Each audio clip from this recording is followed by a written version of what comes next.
muraho neza, twongeye kubashimira muri uyu mwanya, muri iyi video kuri iyi YouTube yanyu.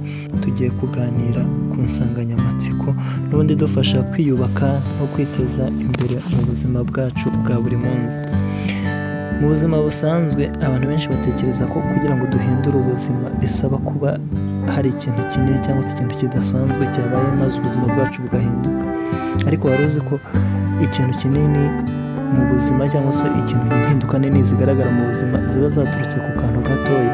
Ntucikwe, tugiye kuganira ku gitabo cyanditswe na James Clear cyitwa Atomic Habits. Turebe uburyo akantu gatoya gashobora gutuma ubuzima bwacu buhinduka. Nk'uko James Clear rero abivuga, igitekerezo cya mbere aduhereza cyangwa igikorwa cya mbere tugomba gukora ni ikijyanye n'imbaraga z'ijanisha rya 1%. 1% utekereza icyo uramutse ukoze akantu kangana na 1% mu bintu ushaka gukora. Urugero, icya mbere ni uko ugomba kuba ufite intego, uba ufite ikintu ushaka kugeraho, ufite icyo ushaka guhindukaho. Ushobora kwibwira uti nshaka kuba umukire, ushobora kwibwira uti nshaka gukora siporo senda nkagira ubuzima bwiza, nshaka kugabanya umubyibuho n'ibindi bitandukanye, nshaka kujya nsoma ibitabo. Ubwo rero ibyo ngibyo kugira ngo ubigereho ni uko ugomba gutekereza icyo urageraho nyine, ugatekereza uti ngiye gukora akantu gatoya kangana na 1% ku byo nshaka kuzageraho, ukagakora uwo munsi.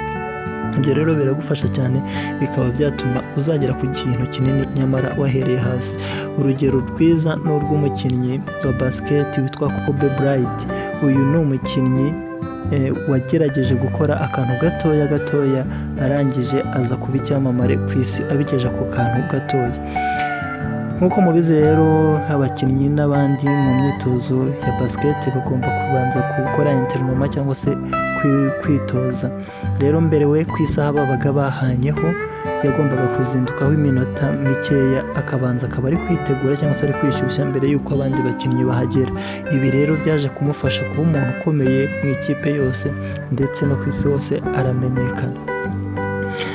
Ikindi twavuga, ikindi James Clear atubwira muri Atomic Habits, ikindi atubwira ni uguhindura uwo turiwe. Nuba icyo ushaka kuba cyo biba bivuze ko ushaka kujya ku rundi rwego rutari urwuriho. Nuba bivuze ko hari undi muntu ushaka kuba utari uyu nguyu uriwe uyu munsi. Ubwo rero kugira ngo ugere kuri uwo muntu nuko ugomba kuzirikana uwo ushaka kuba. Warangiza ukavuga uti ndi uyu nguyu, noneho ugahindura, ntiwumve ko ushaka kuba, ahubwo ukavuga ko uri icyo ngicyo kuko ushaka kuba. Niba ushaka gukora imyitozo cyangwa se ushaka kuba umuntu utabyibushye, wagabanyije ibinure, wagabanyije umubiri, ukavuga uti ndi fit cyangwa se mfite umubiri utunganye cyangwa se ndi umunyamubiri utunganye. Niba ushaka kuba umukire, ntuvuge ngo ushaka kuba umukire, ahubwo uvuge ngo ndi umukire. Buhoro buhoro icyo ngicyo wiyise, niba uhinduye identity wari ufite, bizatuma ugera ku cyo ushaka. Urugero baduhereza ni urw'umuntu witwa Schwarzenegger. Schwarzenegger ni umukinnyi w'amafilime, ariko ni n'umuntu ibinyamakuru byinshi byanamuvuze ko ari we muntu ufite ubuzima bwiza n'ubuzima cyangwa n'umubiri utekanye uri fit. Uyu uko yabigenzaga rero we ni uguterura ibyuma, nibyo yakoresheje. Ariko mbere y'uko aterura ibyuma cyangwa se mu guterura ibyuma kwe, yabanje kwiyumvamo ko ari we muntu wa mbere uterura ibyuma ku isi, ndetse ibyo bimufasha kubigeraho nubwo yabyiyumvagamo ataraba uwa mbere mu baterura ibyuma ku isi, mu ba mbere bafite ubuzima bwiza cyangwa se bafite body fit ya mbere ku isi. Ariko kubera kubyiyumvamo no kwiyita ko ari we wa mbere, byatumye abigeraho neza cyane. Ikindi rero James atubwira ni amategeko 4 aduhereza tugomba gukurikiza. Amategeko 4 avuga ko icyo ushaka kuba cyo ugomba kubigaragaza. Nuvuga ngo niba ushaka kuba umusomyi, tangira ujye wiyegereza ibitabo bishyire hafi yawe. Niba ushaka kuba umuntu ukora siporo kandi ukaba ufite umubiri mwiza, tangire wiyegereza ibikoresho bya siporo, tangire wiyegereza aho siporo ikorerwa cyangwa se utegure aho igomba gukorerwa. Ikindi cya kabiri muri ayo mategeko 4 ni uko ugomba kubikora bikaba biri attractive, bikaba bikurura, kuko ibyo bintu bigukururira kubikora, ukabikora neza bitunganye ku buryo ubibona cyangwa se ubyiyumvamo kumva nyine ko ushaka kubikora, bikaba bigukurura, n'undi wese akaba yabona ko ibyo bintu biganisha kuri icyo kintu ushaka kuba koko. Niba ushaka kuba umukire, tangira ukora ikintu cyatuma wumva ko uri umukire cyangwa se cyatuma ushaka kuba umukire koko. Ikindi cya gatatu ni ukubyoroshya. ni ukubikora ku buryo biraba byoroshye, ntiwumve ko ibintu byose ari ugushyiramo imbaraga nyinshi, ntiwumve ko ari ugupanika cyangwa se bisaba uburemere, ahubwo byoroshye. Niba ari agasiporo ugahuza n'ibyo ukunda, utangire niba ari indirimbo ushaka ukore siporo uri kuyihuza n'indirimbo, niba ari ukumukira ubihuze n'ibyo ukunda. Ntabwo wajya gucuruza, urugero ntabwo uzaba n'umukire n'ubundi udafite ikintu wakoze gifatika, ntabwo waba umukire rero udafite icyo wakoze. Icyo ukora kandi wiyumvamo ukunda nicyo ugomba kujyamo, ntabwo ujya mu bintu ngo kubera ko abantu bari kuvuga ngo biriya nibyo bifite urugendo, nibyo biri kugenda neza, ahubwo wowe ukunda iki, icyo kintu ukunda gihuza n'ibyo ushaka, birazagukundira kandi bizagerwaho. Icya kane rero tugomba kuzirikana no kubyishimira. Ugomba kwishimira intambwe wateye, ukavuga uti nageze kuri iki nagezeho rero ni intambwe ikomeye. Niba wakoze pompaje imwe rwose yishimire, kuko hari umunsi utayikoze cyangwa se hari utayikoze kandi nayo ifite akamaro mu buzima. Ako kantu gatoya wakoze jya wishimira ko wakagezeho, n'ejo wongere ugakore kugeza igihe uzajya ugenda uhindurira intambwe maze ugere ku byo ushaka. Urugero rwiza baduhereza ni urw'umukire. Uyu mukire abikesha gusoma ibitabo byinshi bitandukanye, ariko intego ye yesheje nuko ashobora gusoma paje 500 ku munsi, paje z'igitabo 500 ku munsi. Rero uyu nguyu icyo akora nuko icya mbere akunda gusoma ibitabo. Kuri uko gusoma ibitabo rero uko asoma bigenda bimushimisha kandi akishimira ko yabigezeho, ko yabikoze. Rero muri uko kwishimira ibyo akora no gukora ibyo yumva yishimiye, byatumye aba umunyamamiliyoni, byatumye aba miliyarderi ndetse uzwi no ku isi hose.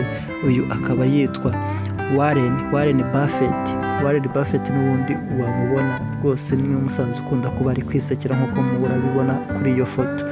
Ikindi kandi James Clear atubwira gukora ni ugutegura aho dukorera, environment. Ahantu dukorera hagomba kuba hahuye n'ibyo dushaka gukora.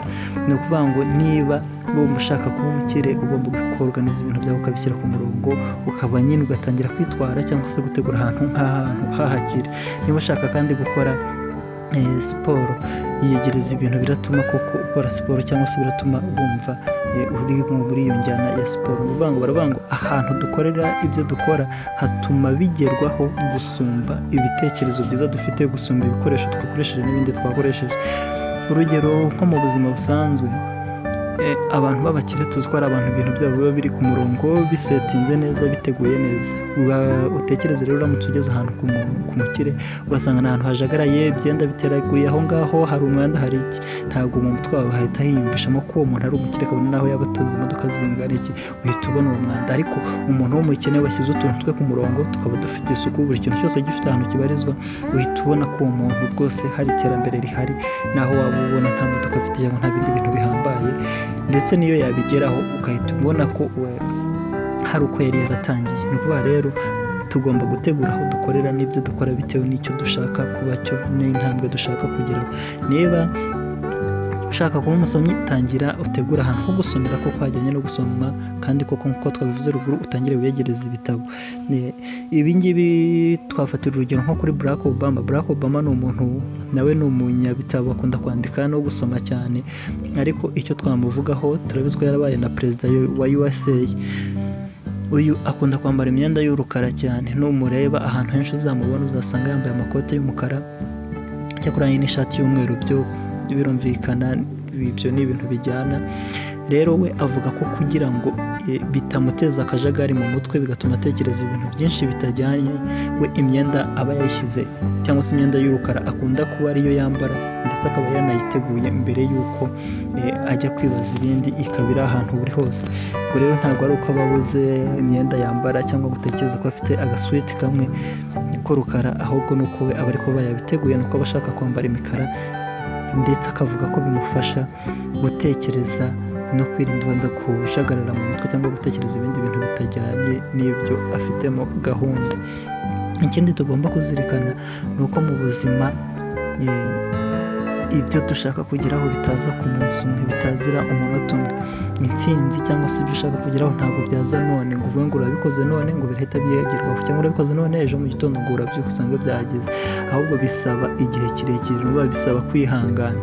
Urugero nk'uyu James Clear n'ubundi w'iki gitabo The Atomic Habit, ni ukuvuga ngo we akiri umwana yigeze ahura n'impanuka ndetse aba pararize ku buryo atashoboraga kweguka, atashoboraga kugenda, ariko buhoro buhoro yagendaga akora akantu gatoya yifashisha kweguka kugeza uyu munsi rero byatumye aba muri uko gukora utuntu duto yageze aho arahaguruka biramukundira ndetse aba umwanditsi ndetse aba n'umuntu ukurura abantu bitewe n'inyigisho ze n'ibyo avuga. Kuri uyu munsi tukaba turi kwifashisha ibitabo bye. Nuko rero nawe nahawe, tangira uyu munsi, utangire buhoro ariko ukomeze wite ku cyo ushaka kugeraho maze uzakigeraho. Tugushimiye ko wabanye natwe uyu munsi. Niba wumva aya masomo ari ingenzi kanda subscribe, ndetse turashimira cyane wowe wamaze gukora subscribe. Ahasigaye sangiza inshuti n'abavandimwe ndetse utwandikire